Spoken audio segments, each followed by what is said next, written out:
Daun salam, daun keladi. Widih atau cakep nih. Daun salam, daun keladi. Yang jawab salam semoga banyak rezeki. Amin. Assalamualaikum warahmatullahi wabarakatuh. Waalaikumsalam warahmatullahi wabarakatuh. Daun salam, daun keladi. Yang tidak jawab salam semoga suaminya nikah lagi. Assalamualaikum warahmatullahi wabarakatuh. Waalaikumsalam warahmatullahi wabarakatuh. Alhamdulillahirabbil alamin wassalatu wassalamu ala asyrafil anbiya wal mursalin wa ala alihi wa sahbihi ajma'in amma ba'du. Qala Allah Ta'ala fi kitabihil karim, a'udzu billahi minasyaitonir rajim. Kuntum khaira ummah ukhrijat linnas ta'muruna bil ma'ruf wa tanhauna 'anil munkar. Wa qala Rasulullah sallallahu alaihi wasallam, man ahya sunnati faqad ahabbani wa man ahabbani kana ma'i fil jannah, atau kama qala Rasulullah sallallahu alaihi wasallam. Sahabat Syahdina sekalian, ini memang majelisnya seperti ini ya. Banyak ibu-ibu sama kakak-kakaknya perempuan, yang laki-laki nggak ada ya. Ya, kalau sendirian bisa dikasih jilbab juga biar sama, biar satu frekuensi kan. Alhamdulillah, sebelumnya kita harus banyak-banyak bersyukur kepada Allah. Jadi memang ini mungkin bukan hal yang tidak sengaja terjadi. Kita ketemu hari ini memang sudah didesain oleh Allah supaya kita bisa silaturahim. Yang dulu kita belum pernah bertatap muka, hari ini kita saling kenal. Kemudian juga kita niatkan majelis ini buat thalabul ilmi.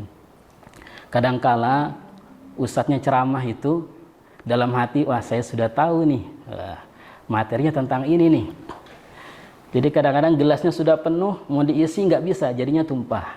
Ya. Dan saya yakin di sini sebenarnya sudah banyak ilmunya, jadi tinggal ngamalkan lagi. Ya. Salawat serta salam semoga terus tercurahkan kepada kekasih kita, yaitu Rasulullah Muhammad SAW. Dan mudahan kita berdoa kepada Allah ya. Mudahan Allah memberikan rasa cinta kepada kita sebagaimana cintanya para sahabat itu kepada beliau SAW. Apapun dikorbankan untuk kekasihnya, yaitu Nabi Muhammad SAW. Saya izin minum dulu ya. Buru-buru tadi di jalan. Allah. Ya. Bismillahirrahmanirrahim.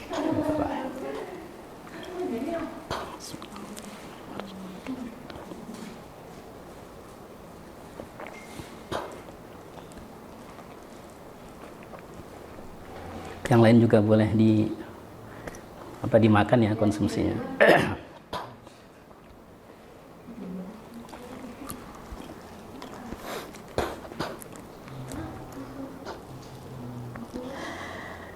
Jadi sahabat Syahdina sekalian gini, saya kemarin kan diminta oleh panitia ya, tim dari Syahdina Land untuk mengisi materi. Materinya terserah Ustadz. Ini sebenarnya enak ya, mempermudah memang. Jadi kita pilih sebenarnya materi tentang udahlah ikhlasin aja. Yang mengusulkan materi ini bukan saya sebenarnya, tapi istri saya. Artinya apa? Memang materi ini sebenarnya bukan untuk sahabat Syahdina sekalian ya, tapi buat saya pribadi. Dan yang paling tahu dengan kondisi ini ya istri saya gitu ya. Jadi mudahan dengan materi ini menurut istri saya itu menjadi kebaikan buat saya pribadi. Artinya ketika nanti saya menyampaikan, yang pertama dituju dari materi itu sebenarnya bukan sahabat Syahdina sekalian ya, tapi saya. Karena bisa jadi yang lebih ikhlas itu bukan pematerinya. Seringkali keikhlasan itu lebih banyak didapatkan oleh yang mendengarkannya daripada yang menyampaikannya ya. Kenapa? Karena memang potensi menjadi pemateri itu ya kadang-kadang kurang ikhlas juga. Dikasih tempat yang lebih tinggi ya. Kemudian apalagi dikasih cahaya yang lebih terang daripada peserta gitu ya. Jadi potensi-potensi itu kadang-kadang ya melunturkan keikhlasan. Bahkan beberapa kali ya, kenal Ustadz Deris ya, yang biasa ngisi kajian juga kan, kita masuk dalam satu tim ya, jadi tim terapi Quran. Dan memang ketika menangani beberapa kasus terapi Quran itu ada yang keikhlasan kita diuji. Ada yang diterapi itu sekali, dua kali, pas pertemuan ketiga kita masuk ke rumahnya, langsung disambut sama yang orang yang perlu diterapi ini. Astagfirullah, Ustadz yang soleh ini datang lagi. Wah sudah ini, hati ini mulai melebar nih, berbunga-bunga kan. Turun keikhlasannya. Atau sebaliknya, kadang-kadang ujiannya sebaliknya. Astagfirullah, Ustadz ini datang mau cari uang lagi. Wah, itu cerita teman itu. Itu kalau dia ngedon, nggak mau lagi menjadi terapis Quran. Artinya ujian keikhlasan ini luar biasa. Kita perlu belajar setiap saat, setiap waktu. Dan setiap kita ini pasti akan diuji dengan hal ini. Jadi kebutuhan kita untuk memahami ilmu agama secara mendalam ini, itu sangat penting ya. Tapi ternyata kebutuhan kita untuk ikhlas dalam beramal kepada Allah itu jauh lebih penting lagi. Maka sahabat Sadina sekalian, ini yang harus kita evaluasi ya. Jadi kalau kita beramal atau menjalani kehidupan ini, kita sering-sering tafakkur memang ya. Bahkan beberapa ulama itu menyarankan kita ini untuk berhenti sejenak dalam satu pekan itu sekitar 1 jam minimal untuk mereview seluruh perjalanan kita selama 1 pekan. Jadi kita bisa tahu sejauh mana kualitas perjalanan kita dalam 1 pekan terakhir ini. Nah sahabat Sadina sekalian, jadi terkait tema ini ya, udahlah ikhlasin aja gitu. Kadang-kadang kalau kita ingat itu ya, orang-orang yang banyak mengecewakan kita, toksik dalam persahabatan itu banyak. Ya. Jadi kita perlu yang namanya mencoba untuk ikhlas. Ya. Dan kadang-kadang kalau ingat sosok itu pinginnya apa? Sesak dada ya. Bahkan kita ingat mungkin ya, ada orang yang begitu kuat mengecewakan kita dan menjatuhkan kita ini di hadapan orang lain, di muka umum.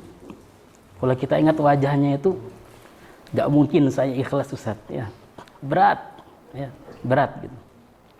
Nah jadi saya ingat ketika setiap Sabtu dan Ahad itu saya dengan keluarga ini kan tinggalnya di Kanujoso ya, rumah sakit. Jadi di belakang itu ada hutan, memang kanan kiri itu hutan lah ya. Dan Sabtu Ahad itu anak-anak libur sudah keluar rumah, yang dilihat apa? Tupai. Jadi tupai ini kadang-kadang lompat-lompat, bahkan sampai masuk rumah gitu. Kalau ada buahan dimakan. Nah kadang-kadang kita ngelihat tupai ini lompat jatuh. Jadi sepandai-pandainya tupai melompat itu pasti jatuh juga. Begitu juga kita sahabat Sadina sekalian.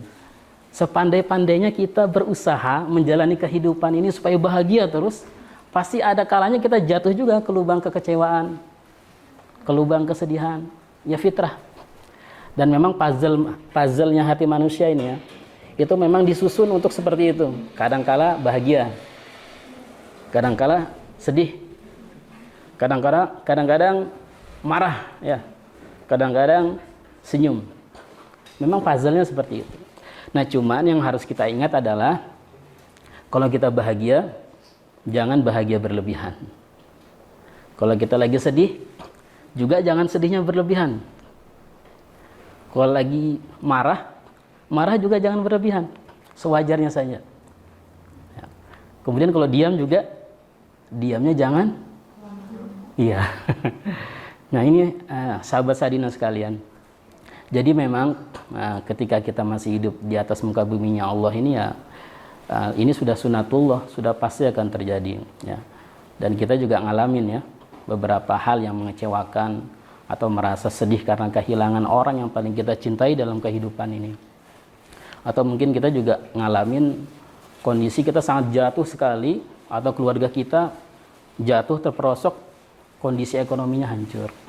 Ya. Kemudian kita nggak punya pegangan, mau pegangan sama Allah tapi kok nggak yakin gitu kan. Nah ini yang seringkali kita menumbuhkan kesedihan yang berlebih-lebihan.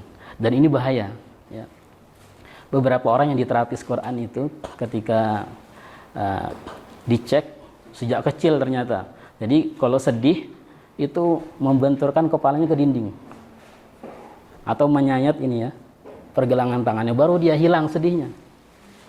Atau sampai ingin mengakhiri hidupnya, minum baygon, untungnya masih hidup.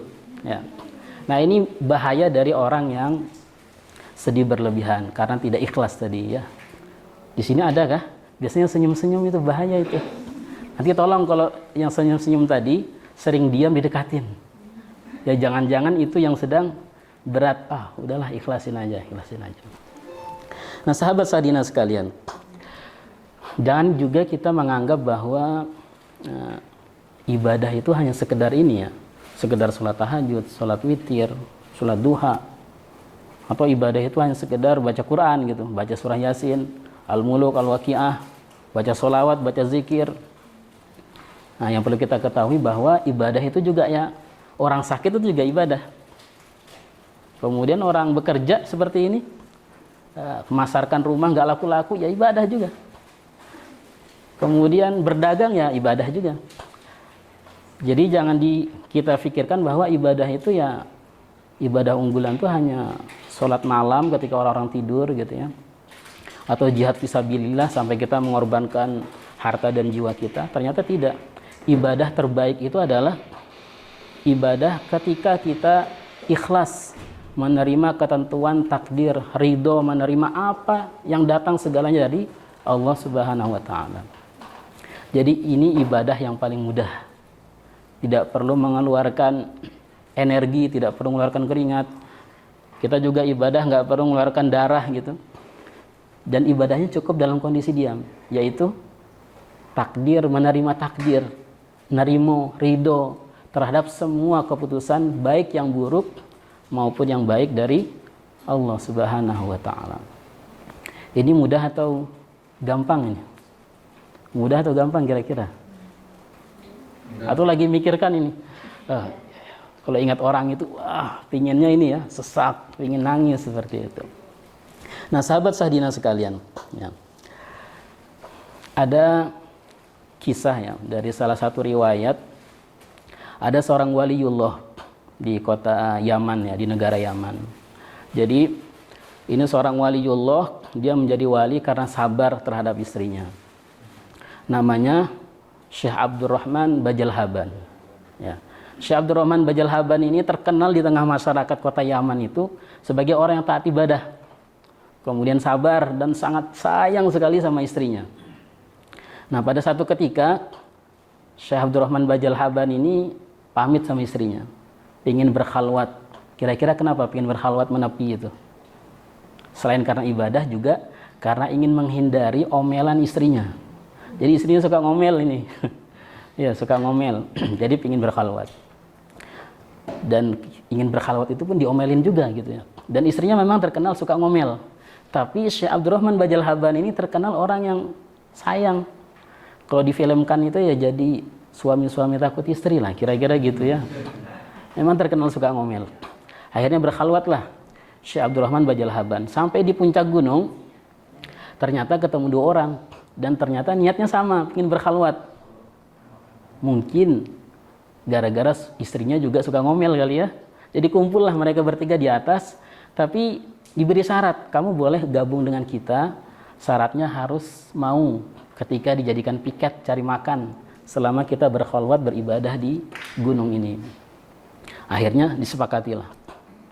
Ketika dua orang ini bertugas mencari makan, mereka mendapatkan makanan itu dengan mudah. Cukup berdoa, turun makanan. Ini kalau saya tinggal duduk, langsung ada makanan. Ya. Nah kemudian tibalah giliran Syekh Abdurrahman Bajalhaban, giliran piket cari makan. Nah dia bingung, ini dua sahabat saya mudah sekali dapat makanan. Cukup berdoa, turun makanan. Akhirnya dia pun berdoa. Ya Allah, saya bertawasul dengan seorang wali yang ditawasuli oleh dua sahabat saya. Akhirnya doanya dikabulkan, turunlah makanan yang lebih banyak, lebih lezat. Dibawa ke sahabatnya, sahabatnya heran. Ini kok lebih enak, lebih banyak gitu ya. Kira-kira begitu. Akhirnya Syekh Abdurrahman Bajalhaban pun cerita. Saya bertawasul dengan nama wali yang wali itu kalian sebut ketika berdoa tadi kepada Allah. Nah, dan ternyata Syekh Abdurrahman Bajal Habar bertanya, sebenarnya nama wali itu siapa sih nama orangnya yang kalian tawasuli itu sehingga mudah mendapatkan rezeki? Katanya, kami bertawasul dengan salah seorang wali yang tinggal di desa ini, di desa Bajal Haban. Orangnya sangat sabar, taat kepada Allah, dan sayang sekali sama istrinya walaupun sering diomelin. Ya. Siapa namanya? Namanya Syekh Abdurrahman Bajal Haban. Kaget dia.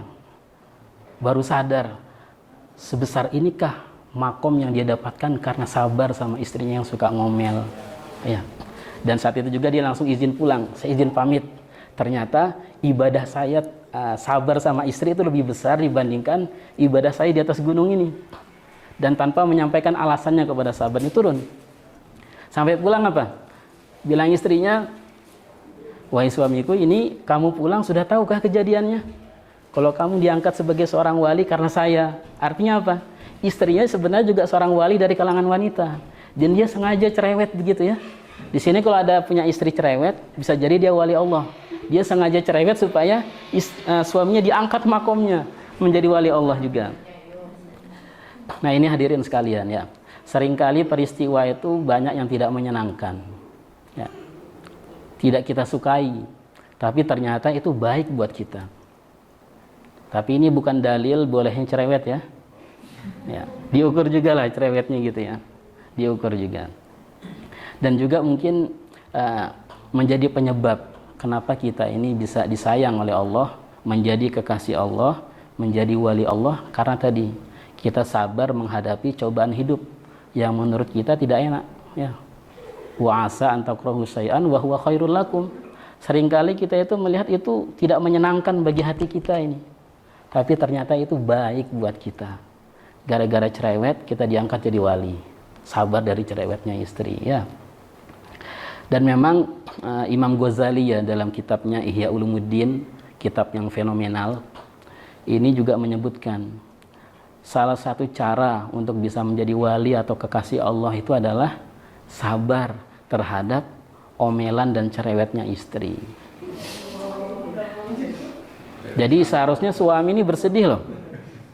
Suami ini bersedih kalau punya istri yang tidak cerewet. Ya. Jadi tidak ada peluang untuk menjadi kekasih Allah. Dan para istri juga bersyukur ya yang cerewet ya. Supaya bisa mengangkat derajat para suaminya menjadi wali Allah ya. Nah, sahabat Sadina sekalian. Jadi memang ini ya, dalam Islam itu ibadah itu terbagi menjadi dua. Satu ibadah zahir, yang kedua ibadah ibadah batin. Kalau ibadah zahir itu ya ada gerakan tubuh, anggota tubuh kita. Kita sholat, kita tilawah Al-Quran, baca sholawat, zikir. Kalau ibadah batin, ini, memaafkan orang lain. Ikhlas melepaskan apa yang hilang dari diri kita. Kemudian ridho menerima ketentuan yang baik ataupun yang buruk dari Allah. Kemudian hatinya ini dipenuhi cinta kepada seluruh manusia, terlebih lagi kepada umat Rasulullah Muhammad SAW. Dan disebutkan ya dalam Al-Quran, ala inna awliya Allah la khawfun alaihim walahum yahzanun. Jadi sungguh para kekasih Allah, para wali-wali Allah itu di dalam hatinya ini tidak ada rasa takut dan tidak ada rasa sedih menjalani kehidupan ini. Jadi bahagia terus. Jadi kalau mau jadi kekasih Allah harus banyak bahagia, jangan banyak sedihnya. Karena ciri-ciri penduduk surga itu adalah bahagia semuanya. Tidak ada penduduk surga itu yang sedih. Kalau mau jadi penduduk surga harus terbiasa bahagia ketika di dunianya Allah ini. Nah, sahabat Sadina sekalian, ada beberapa cara ya untuk kita ini bisa ikhlas, bisa ridho, kemudian bisa sabar menjalani cobaan hidup ini ya. Tapi sebelum di sini, kira-kira semuanya sudah ikhlas kah? Memaafkan orang yang kita ingat pernah menyakiti kita. Sampai sini sudah ini ya? Atau belum ya? Masih ingat wajahnya itu, wah nyesek ya.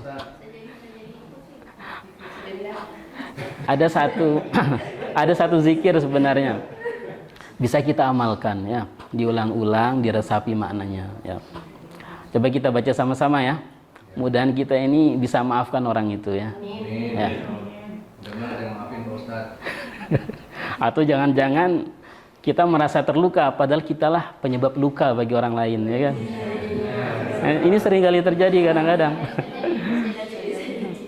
Dia nggak sadar aja padahal dia yang toksik gitu kan, tapi nganggap orang lain yang toksik gitu. Nah, kita baca ini ya. Sambil dipejamkan matanya kali ya, biar khusyuk ya. Nah, dipejamkan matanya, dimatikan HP-nya ya. Tapi dibuka ya, jangan ditutup juga, dimatikan hatinya, tapi dibuka hatinya. Kita pejamkan, sama-sama kita istighfar. Astaghfirullahaladzim. Astaghfirullahaladzim. Sambil diingat wajah orang yang pernah menyakiti kita. Kita berusaha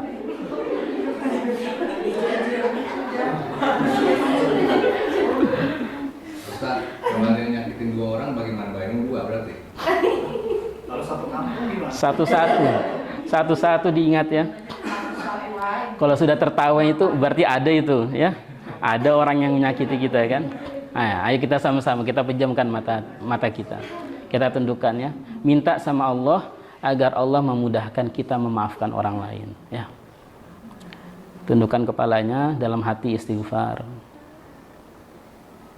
Ikuti saya dengan lirih saja. Raditu billahi robba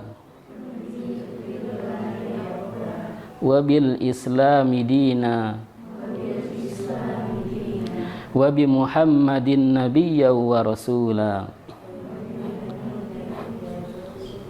Raditu billahi robba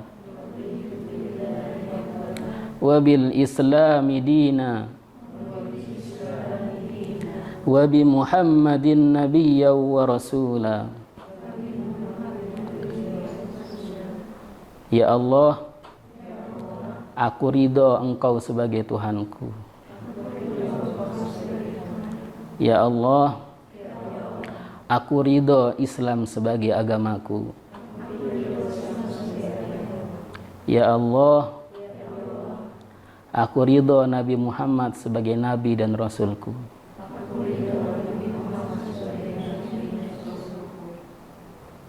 Ya. Dibuka matanya, dicari bantalnya. Ya. Jadi sahabat Sadina sekalian, ini apa? Ada satu ungkapan ya memang. Ya. Susah tapi bisa, bukan bisa tapi susah. Jadi yang benar itu susah tapi bisa. Dan ini harus diperjuangkan. Untuk memperjuangkannya mungkin kita harus ingat satu hadis dari Nabi SAW. Jadi ketika Nabi berkumpul bersama sahabatnya itu, Nabi itu tersenyum sampai gigi depannya terlihat. Gitu ya. Gimana kalau gigi depan terlihat? Nah, intinya senyumnya Rasulullah indah lah gitu, bukan seperti saya gitu ya, indah. Jadi Umar bin Khattab ini nanya, wahai Nabi, ada apa? Gitu. Jadi Nabi menyampaikan, tadi malaikat Jibril menceritakan satu kejadian. Nanti di akhirat akan ada 2 orang yang dihadapkan kepada Allah. 2 orang dihadapkan kepada Allah sambil bersimpuh dengan kepala tertunduk. Ya. Kemudian salah seorang tadi mengatakan, ya Allah, ambilkan semua pahala orang ini dan berikan kepada saya. Kemudian Allah berkata, bagaimana aku mengambil kebaikannya untuk kuberikan padamu, padahal dia tidak memiliki kebaikan. Kemudian orang tadi mengatakan, ya Allah, kalau begitu ambil semua dosa-dosaku untuk dia pikul saja ya Allah. Nah, ini berkaitan dengan surah Abasa ya. Yauma yafirrul mar'u min akhih. Pada hari, yaitu hari ketika semua orang lari dari saudaranya.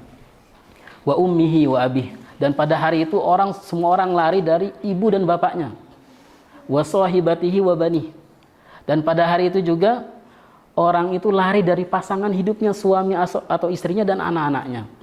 Likulli imri'im minhum yauma idzin sya'nu yughri. Kenapa? Karena mereka sudah sibuk dengan urusannya masing-masing. Kalau perlu semua pahala orang itu kita ambil. dan semua dosa kita berikan untuk dipikul oleh orang lain. Nah, sama dengan kisah yang didapatkan oleh Nabi dari malaikat Jibril ini. Ya. Nah, berkaitan dengan ini kemudian Allah Subhanahu wa taala, jadi Nabi melanjutkan ya cerita ini. Allah menyuruh orang yang tadi itu mengangkat kepalanya. Nah, ketika mengangkat kepalanya, orang tadi ini mengatakan, "Ya Allah, itu istana terbuat dari surga, terbuat dari emas, singgasananya dari emas, halamannya bertabur intan berlian, itu untuk nabi yang mana ya Allah? Ya Allah, istana itu untuk orang siddiqin yang mana ya Allah? Ya Allah, istana yang megah itu untuk mujahid syuhada yang mana ya Allah?" Kemudian kata Allah, "Itu istana untuk orang yang bisa membelinya." Kemudian, "Bagaimana cara membelinya ya Allah?" "Engkau juga bisa membelinya." "Bagaimana caranya?" "Yaitu maafkanlah saudaramu." Ya, maafkanlah saudaramu. "Kalau begitu ya Allah, hari ini juga aku maafkan saudaraku." Kemudian Allah berfirman, "Saat ini gandenglah saudaramu itu untuk masuk bersamamu ke dalam surga." Jadi ini Allah yang beri garansi ya. Ini orang ini mendapatkan syafaat langsung. Padahal dia nggak punya modal apa-apa supaya kezalimannya itu tertutupi. Tetapi Allah ini ya maha berkasih sayang kepada hamba-hambanya. Jadi kita dikasih garansi istana. Ini ada reward buat orang yang memaafkan tadi. Sampai sini sudah bisa mengikhlaskan orang yang kita ingat wajahnya itu? Ya. Mulai besok ulang lagi. Berat ya, berat tapi bisa. Nah, mungkin kita harus belajar ini tips-tipsnya supaya bisa mengikhlaskan itu ya. Jadi ada beberapa cara. Yang pertama nih ya hadirin ya. Yang pertama, kita harus sadar bahwa semua peristiwa yang terjadi itu adalah takdir dari Allah. Ya. Nah, berkaitan dengan ini ada seorang sufi ya, yang hidup di abad kedua. Beliau wafat tahun 161 Hijriah. Jadi beliau ini kedatangan seseorang yang datang tuh mukanya kusut, penuh masalah, hatinya sesak, dan sepertinya selalu diselimuti kesedihan. Jadi kemudian seorang syekh ini namanya Syekh Ibrahim bin Adham. Beliau mengatakan kepada orang yang datang yang penuh kesedihan tadi. Yang pertama, apakah ada hal yang terjadi di alam semesta ini bukan dari kehendak Allah? Tidak ada. Semua peristiwa kejadian yang terjadi di alam semesta ini semuanya atas kehendak Allah. Kemudian Syekh Ibrahim bin Adham bertanya lagi, apakah ada orang yang meninggal di atas muka bumi Allah ini bukan atas ketentuan dari Allah? Tidak ada. Semua orang meninggal atas kehendak dari Allah. Kemudian beliau mengatakan lagi yang ketiga, apakah ada rezeki orang yang bisa bertambah atau berkurang yang belum ditetapkan oleh Allah, yang sudah ditetapkan oleh Allah? Tidak ada. Tidak akan bisa rezeki orang itu bertambah atau berkurang. Jadi buat apa kita bersedih menjalani kehidupan ini? Semuanya sudah ditentukan oleh Allah. Tugas kita ini apa? Beribadah aja, nerima aja. Nah, yang ada keluarganya meninggal, ya udah terima ibadah. Ya. Ada yang pasangannya lepas, bukan hilang ya, lepas. Ya sudah terima aja. Nanti dapat gantinya yang lebih baik. Ya. Atau ada rezekinya yang hilang, ya sudah diterima aja. Nah, memang tugas kita ini adalah ibadah. Ini yang pertama supaya kita bisa ridho, ikhlas, ya, kemudian sabar menjalani kehidupan. Kemudian yang kedua, kita harus selalu yakin bahwa ada hikmah di balik peristiwa yang terjadi. Ya. Jadi gimana caranya ya? Nah, seringkali kita cari hikmah itu kok susah ya. Bukan susah sebenarnya, tapi kita sudah diselimuti oleh kesedihan tadi. Jadi susah cari hikmahnya. Dan kadang-kadang hikmah itu baru kita dapatkan setelah bertahun-tahun kemudian. Ya. Oh, ternyata ini kenapa saya tidak jadi berangkat ke luar negeri kuliah. Oh, ternyata begini. Kenapa orang tua saya itu meninggalnya pas saya masih kecil. Ya. Saya jadi yatim piatu. Oh, ternyata ini penyebabnya ya. Nah, ini harus kita gali hikmah. Kadang-kadang sumur pemahaman itu dalam ya, dan sudah sumurnya dalam, kadang-kadang masih ada lubang-lubang yang harus kita masuki lagi supaya kita bisa mengetahui hikmah perjalanan hidup kita ya. Nah, kemudian yang ketiga, sahabat Sahdina sekalian, yakin saja bahwa cobaan yang kita hadapi itu belum ada apa-apanya dibandingkan orang lain, supaya kita bisa ikhlas ya. Jangan kita ini selalu melihatnya ke atas terus ya, takutnya kelilipan. Makanya sesekali ngelihatnya ke bawah supaya nggak kesandung ya. Jadi kalau kita ini sedang sedih ya sudahlah, ada aja orang yang lebih sedih dari kita. Oh, keluarga kita baru meninggal, ada orang yang satu keluarganya meninggal dalam waktu yang bersamaan, sedih mereka lah. Saya tuh punya tetangga ya, lebih tepatnya tetangganya mertua gitu. Jadi meninggal langsung sekaligus pas masa COVID kemarin. Bapak ibunya meninggal, seminggu kemudian neneknya meninggal. Akhirnya dia hidup seorang diri karena tidak punya saudara, tinggal bersama kakeknya. Kakeknya sudah tua, dan ternyata tidak meninggalkan warisan keluarganya, malah meninggalkan hutang, rumahnya disita. Lebih sedih lagi ya. Atau mungkin ada rezeki yang hilang dari kita ya. Ya, kalau sudah rezeki yang hilang, insya Allah ada gantinya ya, seperti itu. Jadi segala peristiwa ya disyukuri saja. Banyak orang yang lebih susah dari kita. Kita hari ini masih bisa makan sehari 3 kali, bahkan cemilannya lebih banyak 4 kali sehari ya. Pagi pentol, siang salome ya, malam apalagi bakso, serba pentol lah gitu ya. Jadi masih enak kita. Ada orang yang hari ini makan biasa harus puasa, hari ini makan biasa puasa. Jadi kita lebih nikmat lah ya. Bahkan Nabi SAW mengingatkan ya, musibah yang menimpaku, kata Nabi, itu sungguh bisa menjadi pelipur kesedihan bagi kaum muslimin. Atau dalam redaksi yang lain ya, siapa saja yang terasa berat ketika menerima musibah atau cobaan, maka hendaklah dia mengingat musibah yang menimpaku, kata Rasul. Niscaya cobaan yang dia hadapi itu menjadi lebih ringan. Nabi Muhammad ini kan sejak kecil, bahkan bukan sejak kecil ya, belum dilahirkan sudah yatim. Kemudian masih anak-anak, ibunya meninggal yatim piatu. Ya. Kemudian berjuang menegakkan Islam, sahabat-sahabatnya meninggal dalam waktu yang bersamaan. Bahkan ngelihat pamannya sendiri dikoyak hatinya, dikoyak dadanya, diambil hatinya, dikunyah, dimuntahkan.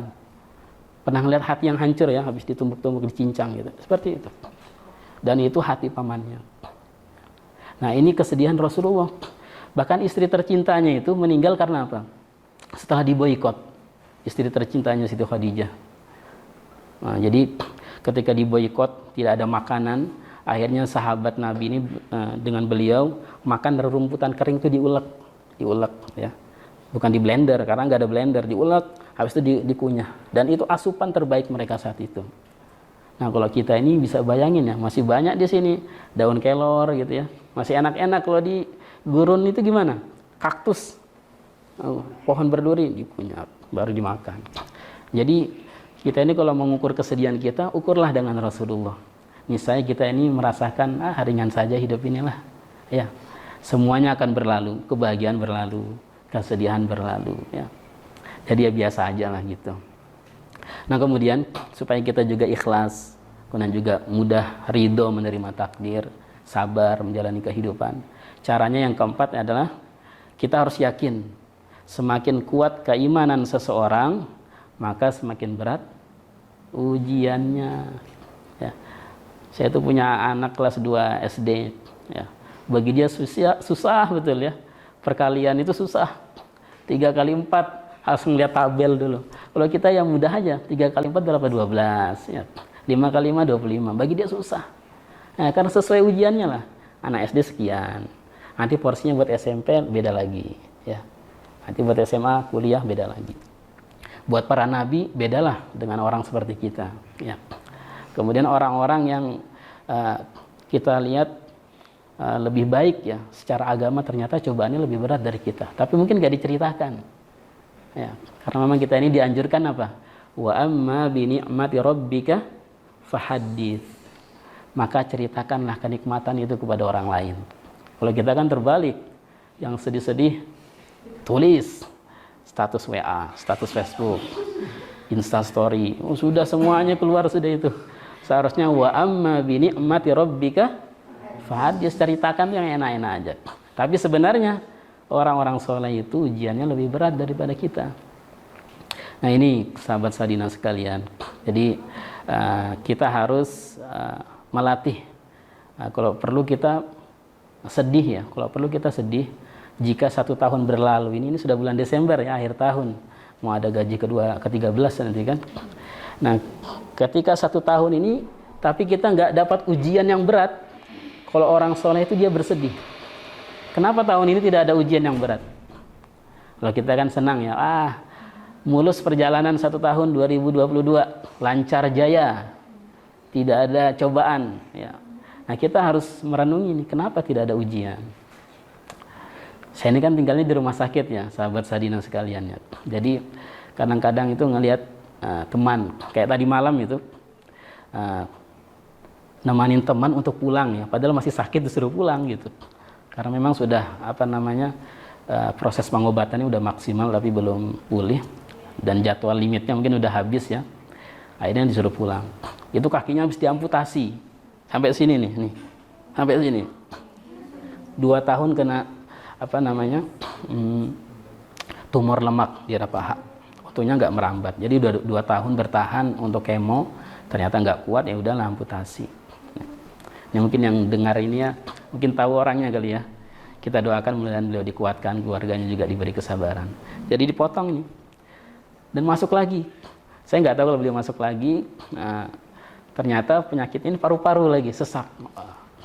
Mungkin faktor psikologis juga ya. Psikologis karena nggak tega sama istrinya yang merawat begitu. Jadi sesak dadanya ini, paru-paru. Disuruh pulang seperti itu. Ya artinya ini contoh bagaimana bisa jadi ya, bagaimana orang itu menjalani kesabaran dari rasa sakit itu bukti bahwa Allah lebih cinta kepada orang itu. Jangan-jangan nih kita yang selalu aktif di kajian, hidupnya dari masjid ke masjid, dari majelis ke majelis, itu kalah mulia dibandingkan orang yang dari rumah sakit ke rumah sakit gitu. Kita nggak tahu. Nah makanya kita perlu evaluasi nih. 1 tahun perjalanan ini kok nggak ada ujian nih. Nah, seperti itu kira-kira. Nah, sahabat Sadina sekalian, yang terakhir, supaya kita ini mudah ikhlas, mudah ridho, kemudian juga lebih sabar menjalani kehidupannya. Yang terakhir, yakin bahwa di balik setiap kesulitan pasti ada kemudahan. Fa inna ma'al usri yusra. Inna ma'al usri yusra. Sesungguhnya bersama kesulitan pasti ada kemudahan. Sesungguhnya bersama kesulitan pasti ada kemudahan. Kalau kita belajar bahasa Arab, kita perhatikan setiap kata demi kata. Fa inna, maka sesungguhnya, ma'a, bersama, al usri, kesukaran, kesulitan, al usri. Baru yang kedua bukan al yusri, tapi yusri, tidak ada alnya. Kalau kesukaran ada al usri, tapi kemudahan tidak ada alnya. Nah bagi mereka yang belajar bahasa Arab, ini namanya isim nakiroh. Jadi kalau ada isim nakiroh ada alnya, itu kita sudah tahu. Misalnya al masjidu. Nah ini masjid yang mana? Yang masjid yang itu. Semua yang mendengarkan sudah paham masjid yang mana, yang masjid yang itu. Tapi kalau kalau masjidu tidak ada alnya, kita tidak tahu masjid yang mana gitu. Nah sama dengan ayat di surah Al-Insyirah ini. Ya. Jadi kesukaran itu kita sudah tahu. Sedikit aja, ya, segini ya, sedikit aja kan, 1, kesukarannya itu aja, masalah ekonomi aja mungkin ya sudah itu aja, tapi yusrinya tidak ada alnya, maka kelebihannya sangat banyak, ya, banyak sekali. Nah ini yang harus kita ingat ya, harus kita yakini bahwa ternyata bersama kesukaran pasti ada kemudahan-kemudahan ya. Hari ini yang berusaha ya supaya penjualnya meningkat, bahkan melebihi target, kok nggak tercapai, ya sudahlah. Fa inna ma'al usri yusra. Tapi ngomongnya ke teman, jangan ke atasan. Kalau ke atasan, ya sudah, langsung kata atasannya, ayat berikutnya apa? Inna ma'al usri yusra. Mecat. Nah, mungkin begini ya, sahabat Sadina sekalian. Terakhir, ya mudahan kita semua diberikan kekuatan oleh Allah untuk memberikan kita hati yang lapang ya. Jadi sesuai di surah Al-Insyirah ya. Kita berdoa semoga Allah memberikan kita hati yang lapang. Alam nashrah laka sadrak wa wada'na anka wizrak. Ya. Jadi kalau kita sudah selesai juga dari satu pekerjaan, kita bersungguh-sungguh melakukan pekerjaan yang lainnya. Dan mudahan ya namanya perjalanan hidup ini bisa kita lewati dengan mudah ya. Dan seandainya kita punya masalah dengan orang lain, punya dendam, punya kecewa, hari ini semuanya tuntas ya. Jadi mulai hari ini dibuka hatinya ya. Saya minta tolong dibuka hatinya. Saya juga ya dibuka hatinya oleh Allah, mudah memaafkan orang lain ya. Kalau ada orang yang zalim sama kita, hari ini juga pada sore hari ini kezalimannya itu tidak membuat kita sedih, tidak membuat kita kecewa. Hari ini kita ikhlas semua, kita maafkan semua kesalahan orang lain yang pernah dilakukan kepada kita. Aku qauli hadza wa astaghfirullahal azim. Assalamualaikum warahmatullahi wabarakatuh.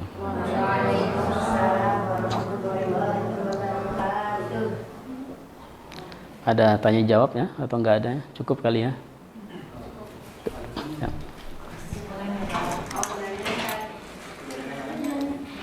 Ya, boleh. Kita mungkin santai aja kali ya tanya jawabnya ya.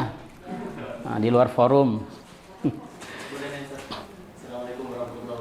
Waalaikumsalam warahmatullahi wabarakatuh.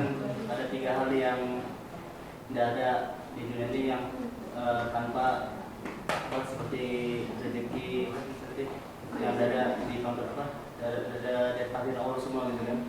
Termasuk salah satunya adalah kematian. Dan kalau memang itu kematian semuanya ditentukan sama Allah, bagaimana kalau orang yang meninggal dalam keadaan bunuh diri? Apakah kalau memang dia itu sudah termasuk takdir dari Allah, kenapa orang yang bunuh diri mendapatkan azab di akhirat kelak? Saya. Ya. Yudillu bihi katsira wa yahdi bihi katsira.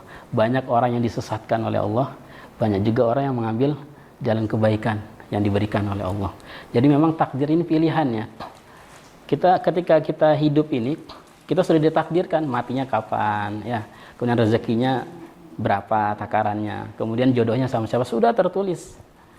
Jadi semuanya itu sudah ini ditetapkan di zaman azali. Nah, cuman masalahnya kita ini ketika diberikan pilihan oleh Allah, tadi kita mengambil yang baik atau yang buruk. Ya. Sesuai ayat tadi yudillu bihi katsira wa yahdi bihi katsira. Jadi kalau kita lagi ini misalnya ya, sama dengan halnya kita ngingatin ada anak muda nih pas sholat Isya, dia nggak ke masjid padahal sudah azan, lagi minum-minum lagi ya. Ayo ke masjid. Ustaz, kita mengambil jalan takdir yang buruk. Wah, susah sudah ya kan?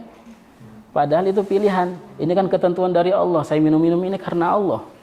Allah yang telah menulis di Lauhil Mahfuz, saya minum-minum di pos ini jam segini pas sholat Isya. Yang nggak bisa. Tadi ayatnya, yudillu bihi katsira wa yahdi bihi katsira. Ada hal-hal yang memang kita diberikan pilihan oleh Allah.